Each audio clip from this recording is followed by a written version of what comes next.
ओम शांति। अभी अभी बहन जी कह रही थी कि मेरे आने को देखकर आप सबका उत्साह दुगना हो गया होगा,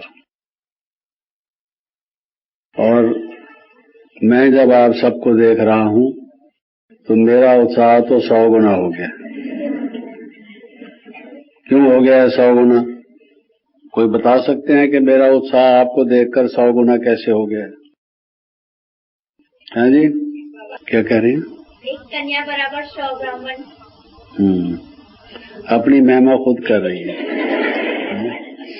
यानी जगदीश भाई के बराबर 100 और इस बहन के बराबर 1 है। देख लो, ये मतलब हुआ ना। ये भी ठीक है, उत्साह की बात बताई है। और कोई बताएंगे? हाँ बताइए, आपसे ही जो हाथ खड़ा किया था। इतनी सारी कन्याओं के देख के आप 100 गुना खुश हुए। ये तो 100 से ज्यादा है। उत्साह तो 100 गुना हुआ है, तो उत्साह तो उतने गुना हो जाना चाहिए जितनी सब कन्या हैं। ये कोई अनुपात, प्रोपोर्शन मैथमेटिक्स के मुताबिक तो ठीक नहीं हुआ, गणित विद्या के आधार पर। और कौन बताएंगे? बाबा हमको देख खुश इतना हो रहा है तो आप भी होंगे ना। बाबा आपको देखकर खुश होते हैं, इसलिए मैं भी खुश होता हूँ। अच्छा, यानी ये भी आपको गर्व है कि बाबा आपको देखकर खुश होते हैं, तो मुझे देखकर बाबा खुश नहीं होते? अच्छा, ये देखो नई नई बातें सुनने को मिल रही हैं। और कोई बताएं? खास बाबा हमको मिल जा रहे हैं। खास बाबा आपको मिल जा रहे हैं, मैं भी होऊंगा उसमें। तो ये हो सकता है कि आपके निमित्त मैं मिल जाऊंगा, बहती गंगा में मैं भी हाथ धो लूंगा, ये हो सकता है। कोई और विशेष बात बताओ। क्या कहते हैं? बाबा के इतने सारे राइट हैंड भुजाओं को देख के आप। वो तो इतनी संख्या है और इतने भुजाएं हैं, ये थोड़ा सा ही फर्क है। फर्क तो है, लेकिन है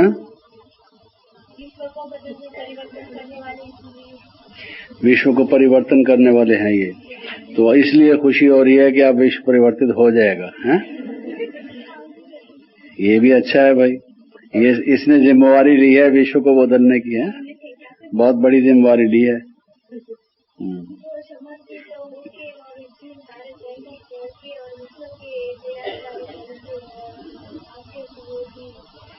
ये सभी जो बैठे हैं ये सब समर्पित होने वाले हैं कि हुए हैं समर्पित?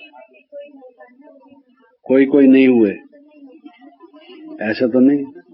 समर्पण समारोह में ना आए हो और बात है, समर्पित तो हो चुके होंगे। क्या कह रहे हैं?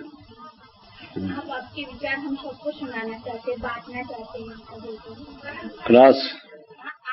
आपके विचार हम सबको सुनाना चाहते हैं। लेकिन मुझे क्यों 100 गुना खुशी हो रही है, मैं ये बता रहा हूँ। वो तो आपको खुशी हो रही है ना, मुझे किस लिए खुशी हो रही है? अपना विचार सुनाने के लिए खुशी हो रही है क्या? बाबा की सर्विस में मददगार है। वही बुझे हैं, ये सर्विस में मददगार हैं। बाबा साधारण कन्या नहीं है।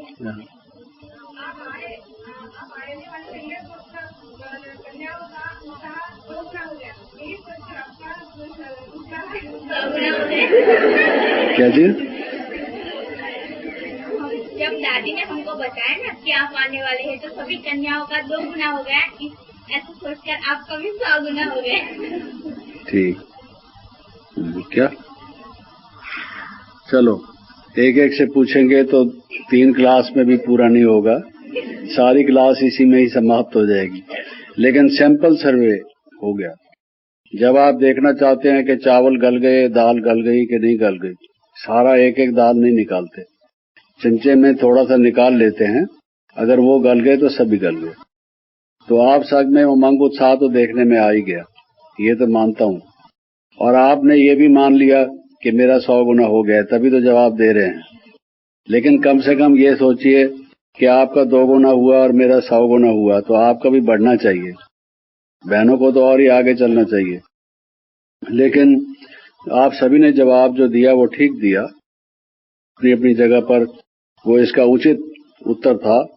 क्योंकि बाबा को अगर इतने हैंड मिल जाएंगे तो सतयुग की सृष्टि की स्थापना के लिए प्रूफ देने की जरूरत नहीं रहेगी। सतयुग आ जाएगा, लोग कैसे मानेंगे?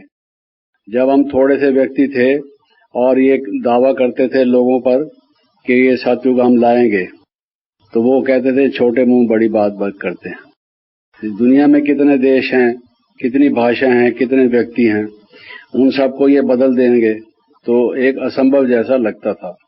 लेकिन जब इतने सारे हैंड्स होंगे और वो समर्पित हो जाएंगे, यही कृत संकल्प होंगे, यही उनका दृढ़ निश्चय होगा, स्ट्रांग विल पावर से वो ये दृढ़ विचार करके चलेंगे कि हमने स्वपरिवर्तन करना है और विश्व परिवर्तन करना है।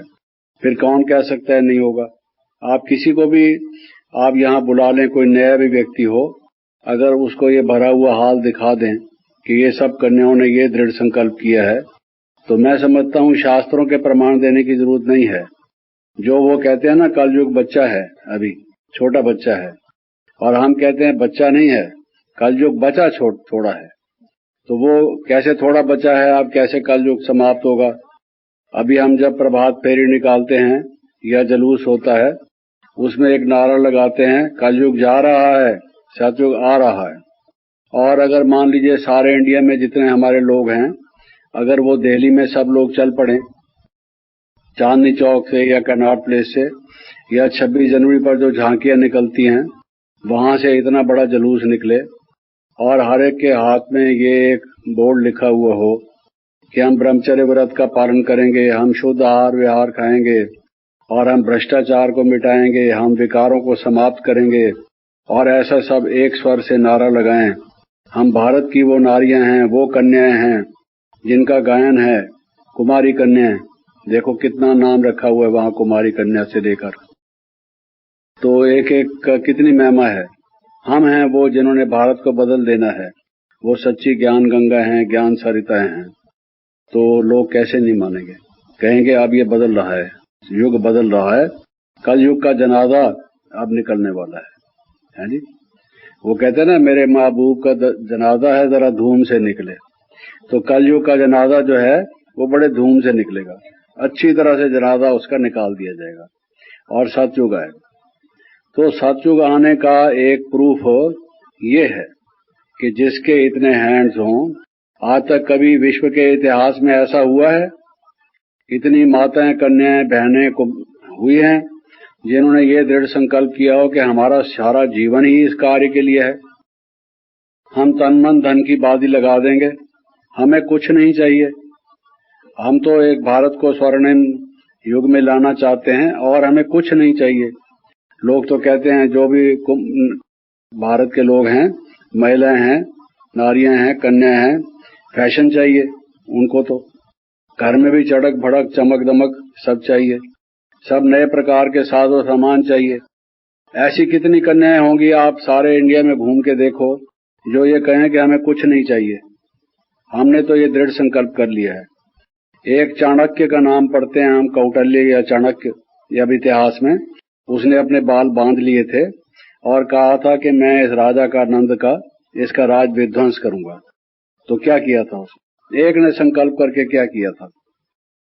महात्मा गांधी ने संकल्प किया था, उसके साथ कुछ थोड़े इन्हें गिने चुने लोगों ने संकल्प किया था कि हम ये फिरंगियों से, विदेशियों से, इन भारत के बाहर से आए हुए आक्रमणकारियों से, आतंकवादियों से, जिन्होंने हमारे देश को एक गरीब देश बना दिया है, इसको लूट खसूट की है, हम इसको यहाँ से हटा के अपने देश में स्वतंत्रता लाएंगे।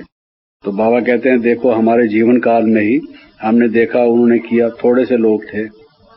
तो क्या थोड़े से लोग, जब इतना स्पिरिचुअलिटी में, मोरालिटी में तो सबसे बड़ी पावर है, जहां त्याग है वहां क्या नहीं हो सकता, जब कुछ भी नहीं चाहिए। वियतनाम ने अमेरिका वालों को निकाल दिया। आप में से जिन्होंने इतिहास, आधुनिक इतिहास पढ़ा होगा कि भाई अभी हमारे इस, चाहे आपकी आयु छोटी है, लेकिन इस थोड़े से समय में आपको ये मालूम होगा अमेरिका ने वियतनाम पर हमला किया। अमेरिका देश के पास कितना पैसा है और कितने नए पावरफुल अस्त्र शस्त्र हैं। और आपने शायद कभी अखबार में या चित्रों में देखा हो, वियतनाम के लोग तो ठिगने से हैं, बहुत छोटे से कद के पतले पतले से हैं, और अमेरिका वाले बटर खाने वाले, डबल रोटी और मक्खन और इस तरह की चीजें, वो कितने मोटे ताजे कदावर, लंबे जवान, हट्टे कट्टे, उनको सब फैसिलिटीज मिलती हैं, मॉडर्न बंदूकें और ये सब सामान उनके पास। लेकिन वियतनाम वालों ने निकाल दिया। कैसे निकाल दिया? हम मर जाएंगे, खून का आखिरी कतरा बहा देंगे, यहां विदेशियों का राज नहीं होने देंगे, आप निकल जाओ हमारे देश से। आखिर उनको वापस जाना पड़ा। कितनी शर्मिंदगी हुई उसको, सारी दुनिया में अमेरिका को शर्मिंदगी उठानी पड़ी जब उन्होंने संकल्प दृढ़ कर लिया वियतनाम ने। आप नक्शे में देखें कितना बड़ा अमेरिका है, कितना एरिया अमेरिका ने घेरा हुआ है, नॉर्थ अमेरिका खास तौर से। और वियतनाम को देखें, एक छोटा सा देश है, क्षेत्रफल में भी छोटा सा देश है, जनसंख्या के हिसाब से भी, आर्थिक दृष्टिकोण से भी, और सैनिक बल जो शस्त्र बल है उसकी दृष्टि से भी। लेकिन वह जहां पर एक मुसम्मम इरादा हो, पक्का इरादा हो कि ये होने नहीं देंगे, कर लो जो करना है, हम यहाँ हैं, हम मिट्टी में मिल जाएंगे लेकिन आपको यहाँ नहीं आने देंगे, हमारा बच्चे, हमारे पोते, हमारे बाद की नस्लें, कोई भी आपको यहाँ बैठने नहीं देंगी, मिसाल के तौर से, तो कोई रह नहीं सकता। तो ऐसा हमारी कन्याओं को देखकर हमारा उत्साह 100 गुना हो जाता है। इसलिए मैं कह रहा था कि 100 गुना हो जाता है, क्योंकि ये कोई ऑर्डिनरी साधारण कन्याएं नहीं हैं, आप कोई साधारण लोग नहीं हैं, विश्व परिवर्तक हैं। ये उपाधि किसी को नहीं मिली। परमवीर चक्र, अशोक चक्र, ये वो कई प्रकार के वो देते हैं चक्र, विभूषण, भारत विभूषण, भारत भूषण वगैरह वगैरह है जी। लेकिन जो वास्तव में भूषण और विभूषण है वो तो आप ही हैं। वो भूषण और विभूषण ठीक है, थोड़ा बहुत कुछ अच्छा काम करते हैं, गवर्नमेंट उसके कारण से उनको वो देती है, लेकिन इस आपके कार्य की तुलना में वो क्या है? जबकि इतनी समस्याएं हमारे देश में हैं और इतने सारे लोगों को उपाधियां मिली हैं, उससे हो तो कुछ पा नहीं रहा है। लेकिन घर घर बदल जाए, आप इतने घरों से आए हैं और बाबा कहते हैं कि एक कन्या 21 कुल को तारने वाली कन्या है, मेरी हर एक कन्या, दावे से कहते हैं। वही कन्या हैं आप, 21 कुल को तारने वाली? सोच के बताओ सचमुच, 21 कुल गिने हैं आपने? कैसे जबानी बता रही हो? कापी लेकर पेंसिल से हिसाब लगाया 21 कुल कौन से हैं आपके, किस किस को तारना है आपने? या ऐसे ही वो कहावत सुनी हुई है कि कन्या 21 कुल को तारती है, आप समझते हैं हम तैर जाएंगे तो वो भी अपने आप तरी जाएंगे, जो भी होंगे सो होंगे, ऐसा सोचा है? या 21 कुल निकाले हैं, लिस्ट निकाली है उनकी? लेकिन 21 पीढ़ी का जब विश्व राज स्थापन होना है तो उन पीढ़ियों में आने वाले जो आपके मित्र संबंधी हैं वो तर जाएंगे, इसलिए 21 कुल उनके तर जाएंगे। और आपके अड़ोसी पड़ोसी, मित्र संबंधी, रिश्तेदार जब देखेंगे कि इस कन्या ने विकारों को त्याग दिया, काम को ललकार दिया, उसको परास्त कर दिया, ऋषि मुनि साधु सन्यासी जिसके बारे में हम सुनते हैं कि वो ये काम नहीं कर सकते, हमारे घर में ऐसी देवी, ऐसी शक्ति, ऐसी चमत्कृत बहन कन्या हुई जिसने ये दावा किया कि मैं इन काम विकार को समाप्त कर दूंगी, ध्वस्त कर दूंगी, भस्म कर दूंगी। कितनी महान शक्ति है।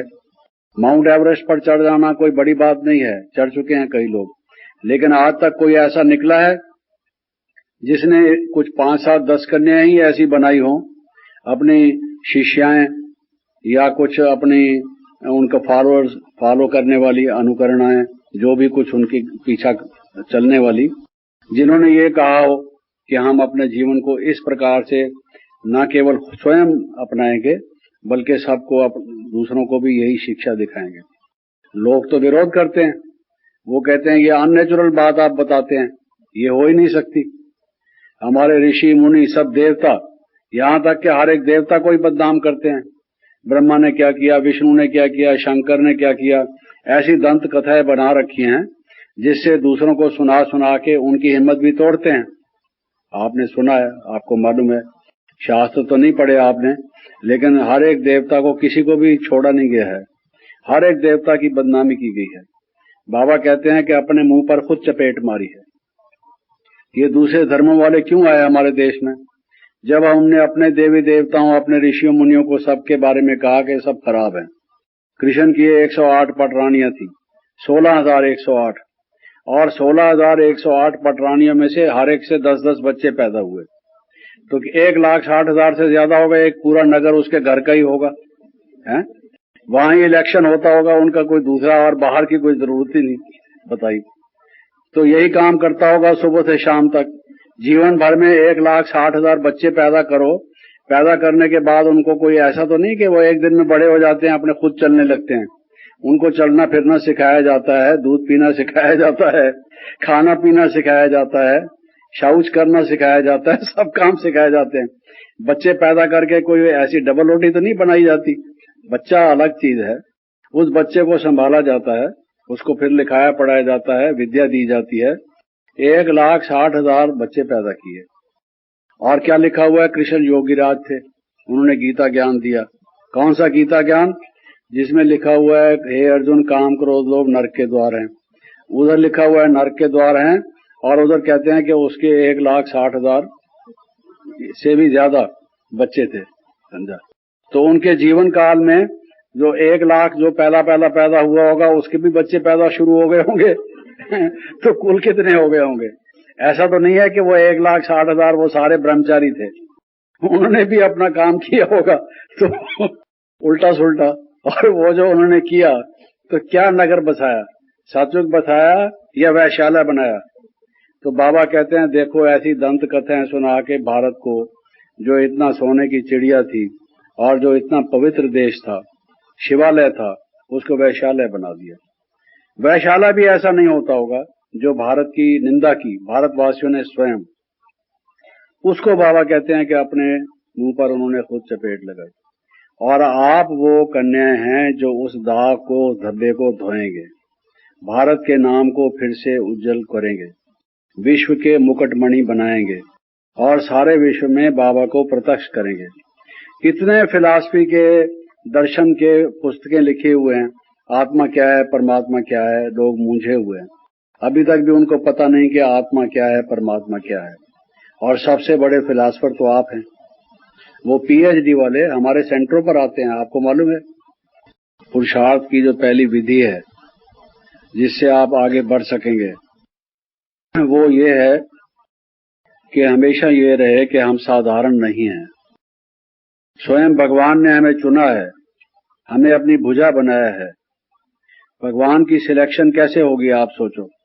जो आदि मध्य अंत को जानने वाला है, त्रिकालदर्शी है, उस परमात्मा ने हमें, हम जो फूल हैं, चाहे हम कैसे भी फूल हैं, हमें स्वीकार किया है।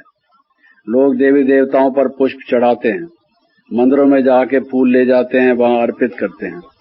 हमने स्वयं साक्षात जो ज्योति स्वरूप भगवान है, अपने जीवन को उसके ऊपर अर्पित किया है। ये फूल सारा उसको दे दिया है, तो ये सफल हुआ हमारा जीवन। एक तरफ सबसे ज्यादा खुशी होनी चाहिए कि हमारी दौड़ धूप खत्म हुई, हम सफलता को प्राप्त होंगे, क्योंकि भगवान कहते हैं कि तू चिंता ना कर, तू चिंता ना कर, मैं बैठा हूं।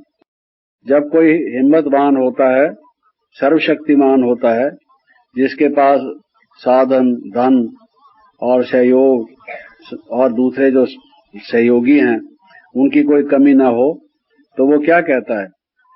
तू चिंता ना कर, किसी बात की चिंता ना कर, मैं बैठा हूं, तुम्हारी सब समस्याओं को हल करूंगा। तो जिसको भक्ति मार्ग में सब लोग याद करते हैं और कहते हैं, प्रभु हमारी इस आपदा को, हमारी विपदा को आप हरो, हमारे दुख को निवारण करो, हमें इससे छुटकारा दिलाओ, वो स्वयं भगवान अपने मुखारबिंद से आपको वचन देता है कि आपकी जिम्मेवारी मैं लेता हूं। चाहे आप कैसे भी हैं, आपके संस्कार कैसे भी हैं, जन्म जन्मांतर के खराब हुए संस्कार तो हैं ही, तभी तो हम आए हैं यहाँ पर। 63 जन्मों से भटके हुए, कहाँ कहाँ गए हम, और क्या क्या सफर किए, और एक एक मिनट में कितने संकल्प किए, देह अभिमान वाले संकल्प किए, निकृष्ट संकल्प किए, क्योंकि वातावरण ही सारा खराब था, समाज ही सारा खराब था। जहां गए हमको यही देखने को, यही सीखने को मिला। गिरते आए और एकदम चोटें खाई और गिर के हमारी ये हालत हो गई मिट्टी में लथपथ हो गए, कीचड़ से लथपथ हो गए। जब हो गए, भगवान के पास आए, हे प्रभु, हे भगवान, हे ईश्वर, जिसको हम कहते हैं हे शिव बाबा, मैं आ गई बाबा, मैं आपके पास आ गई। दिखाई दे रहा है बाबा सामने, बाबा मैं आपके पास आ गई। बाबा क्या कहता है?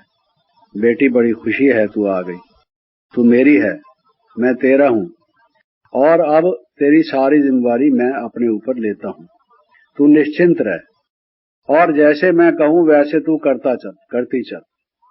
अगर वो बाबा की आज्ञा को हम पालन करते हुए चलते चले तो ये कि हमें लौकिक से अलौकिक, और जो अभी मेटीरियलिस्टिक हम बन चुके हैं, भौतिकवादी हम बन चुके हैं, इंद्रियों के दास या गुलाम हम बन चुके हैं, बाबा स्वयं कहते हैं कि उस दलदल से मैं निकालूंगा, और वो देख, वो कितनी सुनहरी चमकती हुई ऊंची मंजिल है, वहां मैं ले चलूंगा।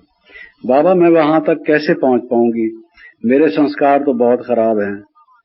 आप जानते हैं, आप हर एक आत्मा की जन्म पत्री आपके पास है, आप मेरे लिए कैसे कहते हैं?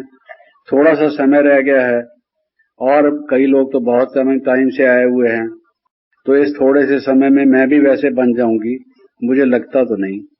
मेरा तो योग जिस प्रकार का आप कहते हैं कि लाइट और माइट की ज्वाला हो, ऐसा तो लगता नहीं। मेरे विकर्म कैसे दग्ध होंगे इस थोड़े से समय में? 63 जन्म की भटकी हुई आत्मा के विकर्म इतना लंबा चौड़ा खाता, वो कैसे समाप्त होगा?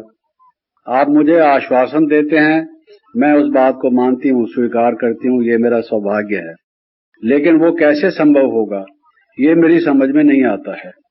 तो बाबा क्या कहता है कि भले ही आप देर से आए लेकिन दुरुस्त आए।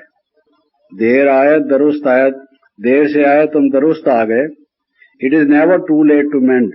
अंग्रेजी में कहते हैं कि कभी भी ऐसा मत समझो कि देर हो गई तो आप कुछ नहीं हो सकते। हमेशा ये टाइम रहता है कि व्यक्ति कोई कुछ कर डाले। आप अभी भी बहुत कुछ कर सकते हैं। सर्वशक्तिमान खुद जब आपको वचन देता है, विश्वास दिलाता है, तो सोच समझ के करता है। उसका हर एक कार्य, हर एक बोल युक्ति युक्त होता है। वो जब कहता है, आप जब समझते हैं कि आपके संस्कार ऐसे हैं और समय कम है, तो क्या वो बिना समझे कह देता है, आश्वासन दिलाता है? नहीं, वो कहता है कि मैं 6-7 बातें आपको कहता हूं, वो बातें अगर आप मेरे को मंजूर करोगे तो मैं भी मंजूर करता हूं कि आपकी जिम्मेवारी पूरी निभाऊंगा। कौन सी वो 6-7 बातें? वो अगर हम चले, समर्पित हमारा जीवन हो गया, हमने पुष्प तो चढ़ा दिया। समर्पण जीवन माना क्या? कि ये जीवन रूपी पुष्प बाबा के अर्पित कर दिया। समर्पण जीवन का क्या अर्थ है? कि बाबा हम तो हार गए माया से, हमने तो वो झंडी दिखा दी, हम तो हार मान रहे हैं। अब मैंने अपने आप को सफेद झंडी दिखा दी आपको, और समर्पित कर दिया अपने आप को। जहां चलाएं, जैसे चलाएं, जो कहें, जैसे कहें, क्योंकि मुझ में वो समझ नहीं है। होती तो पहले न बन जाती। मेरे में वो समझ नहीं है कि मैं वो लक्ष्मी जैसी, सरस्वती जैसी, वो देवी, ये जिसमें सब दैवी गुण हों, पवित्र आत्मा, शक्ति, जिसमें योग की शक्ति, ज्ञान की शक्ति, पवित्रता की शक्ति, अष्ट शक्ति हो, वो कैसे बनूंगी? ये मामला मेरी समझ से बाहर है। समझ भी आ जाता है, समर्थ से तो बाहर है। मैं ऐसा कर नहीं सकता। बाबा कहता है, नहीं बच्ची, मैं बताता हूं, तू क्या कर, कैसे कर। विधि से सिद्धि होती है। बाबा ने ये कहा है, विधि से सिद्धि होती है। तेरी सिद्धि होगी, विधि मैं बताता हूं, फिर कैसे नहीं होगी? अगर विधि होगी तो फिर सिद्धि कैसे नहीं होगी? फिर उसको विधि कैसे कहा जाए? विधि कैसे ही उसको है जिससे सिद्धि हो, और सिद्धि बिना विधि के होती नहीं। आप कोई भी चीज बनाना चाहें, पाक विद्या को जानते हो तो बना सकते हैं। अगर आपको पाक शास्त्र ना आता हो, सब्जी कौन सी कैसे बनानी है, हलवा कैसे बनाना है, कौन सी प्लेट, कौन सी डिश कैसे बनानी है, जिसको कुकिंग डिटेल्स बताते हैं। आजकल लोग सीखते हैं ना, खाली दिन बैठे होते हैं तो कहते हैं जाओ कुकिंग सीख आते हैं थोड़ा। तो वो विधि नहीं होगी तो उसका बनेगा ठीक कैसे बनेगा? ठीक नहीं बनेगा। विधि होगी तो सिद्धि होगी। और भगवान जैसी विधि कोई और बता सकता है? और क्या वो हमें कठिन विधि बताएगा? वो तो गुरुओं का भी गुरु है, और एक मुश्किल से मुश्किल बात को भी हमें सिंपल से सिंपल करके सहज से सहज तरीके से बताता है। अंगुली पकड़ के ले जाने को तैयार है। इतना ही नहीं, अंगुली भी पकड़े रखो भगवान की, उतनी भी तकलीफ नहीं देता। कहता है मैं तुझे अपनी पलकों पर बिठा के चलूंगा, अपने कुल्ले पर, अपने कंधे पर बिठा के ले चलूंगा, अपनी गोद में ले चलूंगा, अपनी छाती से लगा के ले चलूंगा।